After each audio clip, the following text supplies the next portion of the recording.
அடமானத்தில் இருக்கும் தங்க நகையை மீட்கும் சிறந்த வழி பிரைம் கோல்ட் ஹப். தொடர்புக்கு 9840551787. தங்கத்தை மட்டுமல்ல, தன்னம்பிக்கையையும் மீட்டு தருகிறோம். ஸ்டாக் மார்க்கெட் ரிலேட்டட் ஆன்லைன் கோர்சஸை மிஸ்டர் TR அருள்ராஜன் அவர்கள் நடத்திட்டு வராங்க. இதுல நீங்க ஜாயின் பண்ணணும்னா டிஸ்கிரிப்ஷன்ல இருக்கிற வெப்சைட் லிங்க் ஆர் கூகுள் ஃபார்மை கிளிக் பண்ணுங்க.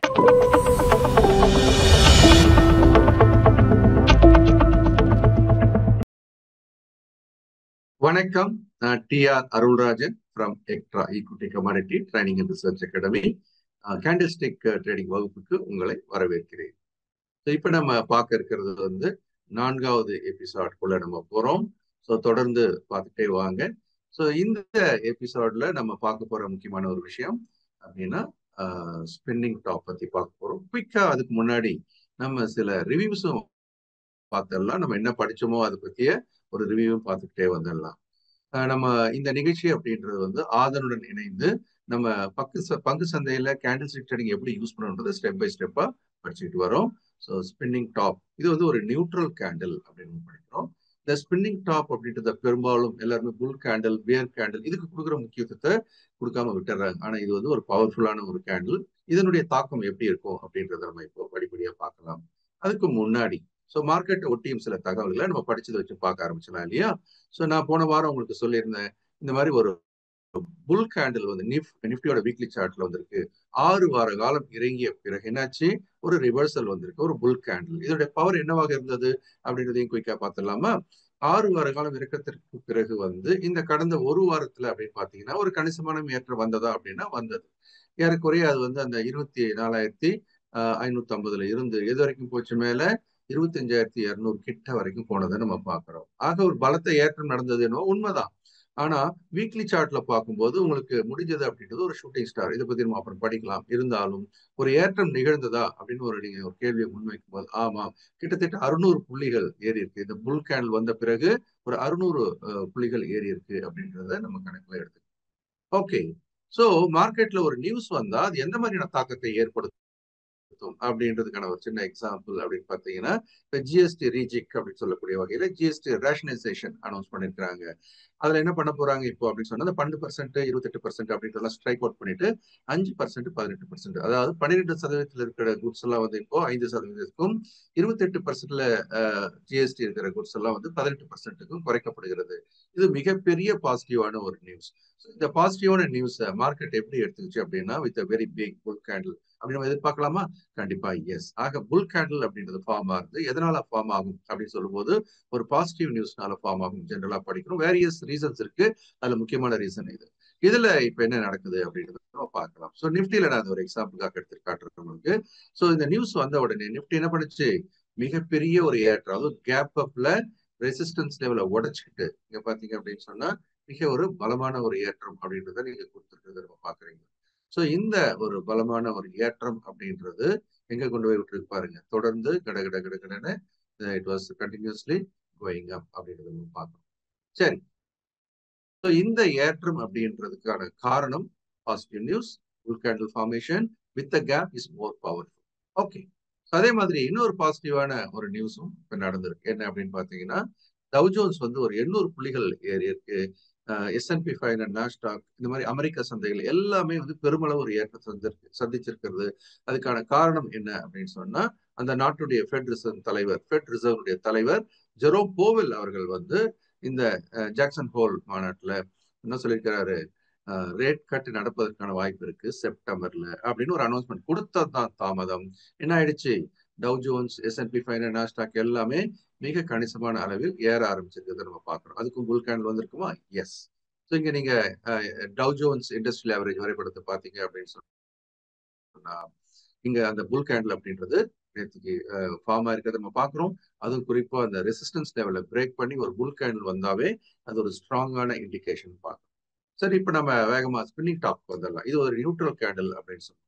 நியூட்ரல் கேண்டில் சொல்றது அப்படின்றது என்னது அப்படின்றத சின்ன எக்ஸாம்பிள் பார்க்கலாம். இந்த வரைபடத்துல பாத்தீங்க அப்படின்னு சொன்னா இதுல ஓப்பனிங் 205, க்ளோசிங் 207 அப்படின்னு சொன்னா ஒரு 2 ரூபாய் கேப்ல, 2 பாயிண்ட் கேப்ல மார்க்கெட் முடிஞ்சிடுச்சு அப்படின்னா பாடி ஆஃப் த கேண்டில் எப்படி இருக்கும், மிக மிக சிறியதாக இருக்கும் அப்படின்னு நம்ம பார்க்கணும். இந்த இடத்துல பாடி ஆஃப் த கேண்டில் பாருங்க, இது வந்து 205, 207, 2 ரூபாய் தான் கேப் இந்த இடத்துல. ஆக ₹2 கேப்ல இருக்கும்போது இதுல பையர் ஸ்ட்ராங்கா செல்லர் ஸ்ட்ராங்கான்னு சொல்லும் போது இல்ல, பையரும் செல்லர் ஈக்குவலா ஃபைட் பண்றாங்க அப்படின்னு தான் நம்ம சொல்லணும். ஆக சிறிய பாடி மேல குட்டியா ஒரு விக்கு ஹையர் லோக்கு நம்ம கீழே ஒரு விக்க பாக்குறோம். ஸோ இந்த ஸ்பின்னிங் டாப் அப்படின்றது நம்ம யாரு ஸ்ட்ராங்னு ஒரு கேள்வி முன்வைக்கும் போது, அதாவது நம்ம இந்த பாடி சின்னதா இருக்குது அப்படிங்கும்போது கலருக்கு முக்கியத்துவம் இல்லை அப்படின்றதே ஒரு வார்த்தையா எடுத்துக்கணும். So strong fight between buyers and sellers அப்படின்னு ஒரு கன்க்ளூஷன் கொடுத்துருக்கேன். இந்த கேண்டில் வந்தாவே 2 பேரும் சமபலத்துடன் மோதுறாங்க அப்படின்னு அர்த்தம். இந்த இது எப்படி நம்ம சப்போர்ட் ரெசிஸ்டன்ஸ் எடுக்கலாம் அப்படின்னு சொல்லும்போது ஹைக்கும் லோக்கும் கீழே நம்ம கோடை போட்டு எந்த திசையில அது உடைக்குது அப்படின்றத நம்ம பார்க்கலாம். பிரேக் அவுட் ஆகுறத பார்க்கலாம். அதே மாதிரி இந்த கேண்டிலுடைய சைஸ் சின்னதா இருக்கும்போது அது கலருக்கு முக்கியத்துவம் இல்லை. சிவப்பாவும் இருக்கலாம், கிரீனாவும் இருக்கலாம் அப்படின்றத நான் இங்க காட்டியிருக்கிறேன். ஸோ நிப்டில இந்த 6 நாள் ஏறின முடிவுல பாத்தீங்கன்னா அங்க ஒரு ஸ்பின்னிங் டாப் வந்திருக்கு. ஆனா வந்திருக்கு. சின்ன வட்டை போட்டு காமிச்சிருக்க பாருங்க. சோ இந்த ஸ்பின்னிங் டாப் வந்தது. ஆமா, வியாழக்கிழமை ஸ்பின்னிங் டாப், வெள்ளிக்கிழமை பெரிய அளவுல ஒரு பியர் கேண்டில் வந்திருக்கிறது நம்ம பாக்குறோம். சோ இந்த ஸ்பின்னிங் டாப் அப்படின்றது ஒரு ஏற்றத்தினுடைய முடிவை காட்டக்கூடிய இடத்துல இருக்குதா அப்படின்னா எஸ். ஸோ ஏற்றத்தின் முடிவில் வரும்போது அடுத்த நாள் இறங்க ஆரம்பிச்சா கணிசமான அளவு இறங்கலாம் அப்படின்றத நம்ம இந்த வரைபடம் மூலமாக பார்க்கிறோம். ஓகே. சோ எப்படி ஒரு நியூட்ரல் கேண்டில் திசை திரும்புறத இல்லையா, ரிவர்சல், இது ஒரு பேரிஷ் ரிவர்சல் அப்படின்னு நம்ம சொல்லிட்டு இருக்கிறோம். திசை திரும்புவதை நமக்கு எப்படி காட்டி கொடுக்குது அப்படின்னு. அதே மாதிரி இங்க பாத்தீங்கன்னா நிப்டி மெட்டல் இந்த செக்டார்ல பாருங்க, இதுலயும் வியாழக்கிழமை அன்னைக்கு ஒரு ஸ்பின்னிங் டாப்ல பெரிய ஏற்றத்திற்கு பிறகு கிட்டத்தட்ட பலமான ஒரு ஏற்றம் முடிந்த பிறகு ரிவர்சல் ஆகிறத பார்க்கிறோம்.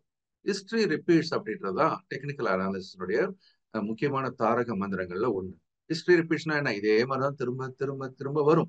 அந்த மாதிரி பார்க்கும்போது இங்க பாத்தீங்கன்னா நம்பர் 1ன்னு போட்டிருக்கு பாருங்க. ஒரு ஏற்றத்தின் முடிவில் ஸ்பின்னிங் டாப் இறங்க ஆரம்பிக்கிறது. ஒரு புல் கேண்டில் ஒரு ஸ்பின்னிங் டாப் வந்ததுன்னா இறங்க ஆரம்பிக்கிறது. என்ன சார் சொல்றீங்க, எல்லாம் இறங்கத்தை பத்தியே பேசுறீங்க அப்படின்னா அப்படி இல்ல, ஏற்றத்துக்கும் அது பொருந்தும். அப்படின்னு பாத்தீங்கன்னா இந்த இடத்துல சிவப்பு கலர் கேண்டில் அதன் பிறகு இறக்கத்திற்கு பிறகு ஒரு ஒரு ஸ்பின்னிங் டாப் வந்திருக்கு. இது புல்லிஷ் ரிவர்சல் சொல்றோம். இது வரைக்கும் நம்ம பேரிஷ் ரிவர்சல் அப்படின்றத மேல டாப்ல பாக்குறோம். இந்த சின்ன கேண்டில் வரும்போது இங்க என்ன படிக்கிறோம், புல்லிஷ் ரிவர்சல் அப்படின்னு நம்ம பாக்குறோம். அதனால ஒரே வரைபடத்திலேயே உங்களுக்கு புல்லிஷ், பேரிஷ் 2 ரிவர்சலை பார்ப்பதற்கான ஒரு வாய்ப்பு இருக்கிறது நம்ம பார்க்கணும். அதே மாதிரி அப்போலோ ஹாஸ்பிட்டல் இதுல பாருங்க, ஒரு பெரிய புல் கேண்டில் வந்திருக்கு இல்லையா. சோ பெரிய ஒரு ஏற்றம் நிகழ்ந்த பிறகு, இந்த கேண்டில் நிகழ்ந்த பிறகு அடுத்து ஸ்பின்னிங் டாப் வந்திருக்கான, ஒண்ணு வந்திருக்கானா இல்ல ரெண்டு தான் இல்ல மூணு தானா இல்ல நாலு தானா 5 இல்ல 6 வந்திருக்கு அப்படின்னு சொன்னா இது நமக்கு பையருக்கும் செல்லருக்கும் இடையே ஃபைட் நடக்குதுன்னு பாக்குறோம் இல்லையா. இதுல கவனமா இருக்கணும். இதுல 2 விஷயம் இப்ப நடக்கும் போது, ஒண்ணு, விழுந்தா பெரிய அளவுல விழும், ஏறினா பெரிய அளவில் ஏறும். ஏன்னா இந்த கன்ஜெஷன் ஜோன்ல இருந்து மேபி கன்சாலிடேஷன், சைட்வே மூவ்மெண்ட், எந்த பேர் வேணா சொல்லலாம். ஸோ இதுல இருந்து வெளியில வரும்போது பவர்ஃபுல்லா வரும். மிகப்பெரிய அளவுல ஒரு ஏற்றத்தை இறக்கத்தை கொடுக்க போகுது. வாட்ச் பண்ணுங்க, கமெண்ட்ல போடுங்க. இதெல்லாம் நீங்க அப்சர்வ் பண்ண உங்களுடைய கருத்துக்களை தொடர்ந்து நீங்க கமெண்ட்ல போட்டுக்கிட்டே வந்தீங்க அப்படின்னு சொன்னா நீங்களும் லேர்ன் பண்றீங்க, அதை ப்ராக்டிஸ் பண்றீங்க, அது மற்றவங்களுக்கும் உபயோகமா இருக்கும் அப்படின்ற வகையில கமெண்ட்ஸ் எவ்வளவுக்குள்ள கமெண்ட்ஸ் போடுறீங்களோ அந்த அளவுக்கு நீங்க லேர்ன் பண்ண ஆரம்பிக்கிறீங்கன்னு அர்த்தம். சரியா? அப்பதான் என்ன ஆகும், நம்ம மைண்டுக்குள்ள போயிட்டு உங்க கை வழியா வரும்போது அதுல ஒரு ஆக்ஷன் நடக்குதுன்னு அர்த்தம். இல்லைன்னா நம்ம கதை படிக்கிற மாதிரி, படம் பார்க்குற மாதிரி அப்படி பார்த்துட்டு போயிடுவோம். அது இதை பார்க்கறதுக்கு முன்னாடி பின்னாடி பாத்தீங்கன்னா ஒரு இம்பாக்டுமே இருக்காது. அப்ப அந்த இம்பாக்ட் கிரியேட் பண்ணணும், அது உங்க கையில தான் இருக்கு. பார்க்கலாம். சோ நீங்க தொடர்ந்து இதை பத்தி படிச்சுட்டு வாங்க. இப்ப நான் சொல்லியிருக்கிற இந்த மோர் தென் ஒன் ஸ்பின்னிங் டாப்ன்றது ஒரு நல்ல எக்ஸாம்பிள் தான். பஜாஜ் ஆட்டோல பாருங்க, ஒரு பேரிஷ் ரிவர்சல் இப்ப நடந்துகிட்டு இருக்கு. ரைட்டா? சோ இதுல முக்கியமான விஷயம் என்னன்னா, இதை பேரிஷ்னு எடுத்துக்கலாமா அப்படின்னு சொல்லும்போது இங்கதான் கவனமா இருக்கணும். சார் ஸ்பின்னிங் டாப் வந்தாச்சு, ரிவர்ஸ் ஆயாச்சு அப்படின்னு சொல்லும்போது இது அப்படிப்பட்ட ரிவர்சலா எடுத்துக்கொள்ள கூடாது. ஏன்னா இந்த ஏற்றத்தினுடைய இறக்கத்துல இருக்குது அப்படின்னு நம்ம பாக்குறோம். சோ இந்த இறக்கம் பெரிய அளவில் வருமா இல்ல ரிவர்ஸ் ஆகுமா அப்படின்றதையே நீங்க கமெண்ட்ல போடுங்க. என்னை பொறுத்த வரைக்கும் இது என்ன நடக்குது, இந்த ஏற்றத்தினுடைய இறக்கம் தான் நடக்குது. மார்க்கெட் கொஞ்சம் பாசிட்டிவ் ஆச்சுன்னா இன்னும் பலமான ஏற்றத்திற்கு இது அடுத்த கட்டம் தயாராகலாம். அதே மாதிரி நமக்கு இந்த புல்லிஷ் ரிவர்சல் M&M நீங்க காட்டுற பாருங்க, நல்ல இறக்கம் வந்துச்சு. சிவப்பு கலர் கேண்டல் நீளமா இருக்கு, அப்புறம் ஒரு குட்டி கேண்டல் வந்தாச்சு ஸ்பின்னிங் டாப். இது ஒரு புல்லிஷ் ரிவர்சல். அதுக்கப்புறம் மேல நல்லா மடமடன்னு ஏற ஆரம்பிச்சு நம்ம பார்க்கணும். ஏன்னா நிறைய பேரிஷ் ரிவர்சலே காட்டுறீங்களே அப்படின்றதுக்காக தான் நான் இந்த இடத்துல என்ன பண்ணிருக்கேன், இந்த புல்லிஷ் ரிவர்சலையும் நான் இங்க போட்டு காமிச்சேன். ஸோ இந்த சில எக்ஸாம்பிள்ஸ் இப்ப மார்க்கெட் முடிஞ்சிருக்கிற ஒரு நிலைமையில நான் சின்ன சின்ன எக்ஸாம்பிள் இங்க பாருங்க. இது வந்து நம்ம இப்ப பாக்குற கம்பெனி அப்படின்றது பாத்தீங்கன்னா சிப்லா. ஸோ இந்த சிப்லா கம்பெனில அது வந்து பலமான ஒரு ஏற்றம், அதன் பிறகு ஒரு சின்ன இறக்கம், அதை ரீட்ரேஸ்மெண்ட்னு சொல்லுவோம். அதன் பிறகு புல்லிஷ் ரிவர்சல் ஆயிடுச்சு. புல்லிஷ் ரிவர்சல் ஆன பிறகு இதெல்லாம் வந்து புல்லிஷ் ரிவர்ஸ்க்கான எக்ஸாம்பிள். இறக்கத்திற்கு பிறகு சின்ன கேண்டில் வந்து மேலே ஏற ஆரம்பிச்சது, இறக்கத்திற்கு பிறகு சின்ன கேண்டில் வந்து ஸ்பின்னிங் டாப் வந்து ஏற ஆரம்பிச்சிருக்கு. அதே மாதிரி இங்க பாத்தீங்கன்னாலும் இந்த ஏற்றத்திற்கு ஒரு சின்ன கேண்டில் வந்திருக்கு. அப்போ இந்த ஏற்றம் தொடரணுமா இல்லை திரும்புமா அப்படின்னு ஒரு கேள்வி வைக்கும் போது இந்த ஸ்பின்னிங் டாப்போட அந்த ஹையை உடைச்சு ஏற ஆரம்பிச்சது அப்படின்னு சொன்னா இந்த ஏற்றம் எப்படி இருக்கும், கண்டினியூவேஷன் பேட்டர்ன் சொல்லுவோம். தொடர்ந்து ஏறுவதற்கான வாய்ப்பு இருக்கு. ஒரு சின்ன கேண்டில்ல எவ்வளவு விஷயம் இருக்கு அப்படின்றத நம்ம பாக்குறோம் இல்லையா. சோ இந்த ஸ்பின்னிங் டாப் அப்படின்றது இந்த மாதிரி ஒரு பேரிஷ் ரிவர்சல் மட்டுமல்ல, புல்லிஷ் ரிவர்சலுக்கும் முக்கியமான காரணம் வைக்கிறது அப்படின்றத நம்ம பாக்குறோம். ஓகே, இப்போ ரீசெண்டா நடந்த நடவடிக்கைகள்ல ஒண்ணு எடுத்து போடுறேன். நீங்க ட்ராக் பண்ணி அடுத்தடுத்த வாரங்களை போடுங்க பார்க்கலாம். நல்ல இறக்கம் நடந்தது பவர் கிரிட்ல. நல்ல இறக்கத்திற்கு பிறகு என்ன வந்திருக்கு, ஸ்பின்னிங் டாப் வந்திருக்கு. ஸோ இந்த spinning top after the sharp fall இது ரீபவுண்ட் ஆகுமா ஆகாதா அப்படின்றத நீங்க உங்க அப்சர்வேஷன்ல போடுங்க. போட்ட பிறகு அடுத்த வாரம் நம்ம என்ன பண்ணலாம், என்ன ஆச்சு அப்படின்றத படிக்கலாம். ஒரு இறக்கத்திற்கு பிறகு வந்து நின்ன இந்த ஸ்பின்னிங் டாப் திருப்புகிறதா அப்படின்றத வர வாரம் நம்ம பார்க்கலாம். அதே மாதிரி இங்க பாத்தீங்க அப்படின்னு சொன்னா இப்ப நம்ம பாக்குறது எது, Tata chemical, sorry Tata consumer, ரைட்டா. சோ டாடா கன்சியூமர் அப்படின்ற இந்த வரைபடத்துல பாத்தீங்க அப்படின்னு சொன்னா ஒரு வேகமான ஏற்றம் நிகழ்ந்திருக்குதா, ஆமா. இது என்ன ஆயிடுச்சு, ரிவர்சல், அதாவது நம்ம இறக்கத்துல இருந்து மீண்டும் எழுந்து வந்த பிறகு அதன் பிறகு ஒரு சிவப்பு கலர் கேண்டில் அப்படின்னா ஏற்றம் முடிஞ்சு திரும்பியாச்சு. சோ இந்த இறக்கத்தை இந்த ஸ்பின்னிங் டாப் தடுத்து நிறுத்துகிறதா அப்படின்னு பார்க்கணும். இதை நான் என்னன்னு போட்டிருக்கேன், ஸ்பின்னிங் டாப் ஆஃப்டர் ரீட்ரேஸ்மெண்ட். இப்ப இந்த ஏற்றத்தினுடைய இறக்கம் முடிந்த பிறகு திரும்ப இந்த ஹையை கட் பண்ணி மேல போனா திரும்ப ஒரு பெரிய அளவுல ஏற்றம் வரலாம்ன்றதான் இதுல இருந்து நம்ம எடுத்துக்க வேண்டிய ஒரு படிப்பினை. சோ இது மேல உடைக்குதா இல்ல கீழே உடைக்குதா அப்படின்றத வர வாரம் நம்ம பார்க்கலாம். இந்த மாதிரி நம்ம படிக்கிறது எல்லாத்தையுமே பிராக்டிக்கலா லைவாவே மார்க்கெட்ல என்ன நடக்குதோ அதோடய நம்ம ஒப்பிட்டு பார்த்துக்கிட்டே வரோம். அதனால உங்க லேர்னிங் அப்படின்றது ரிலவெண்டா இருக்கும், அப்ளை பண்ணக்கூடியதாகவும் தொடர்ந்து இருக்கும். ஆக நீங்களும் என்ன பண்ணுங்க, இந்த மாதிரி எக்ஸாம்பிள்ஸ் எல்லாம் எடுத்து உங்களுடைய கமெண்ட்ஸ்ல கூட போடலாம். இந்த மாதிரி நானும் பார்த்திருக்கேன் அப்படின்றத. தொடர்ந்து நீங்க இந்த கேண்டில்ஸ் அப்படின்றத படிங்க. கீப் வாட்சிங் த மேஜிக் ஆஃப் கேண்டில்ஸ். நிறைய இதுல மேஜிக் இருக்கிறத நம்ம பார்த்துட்டு வரோம்.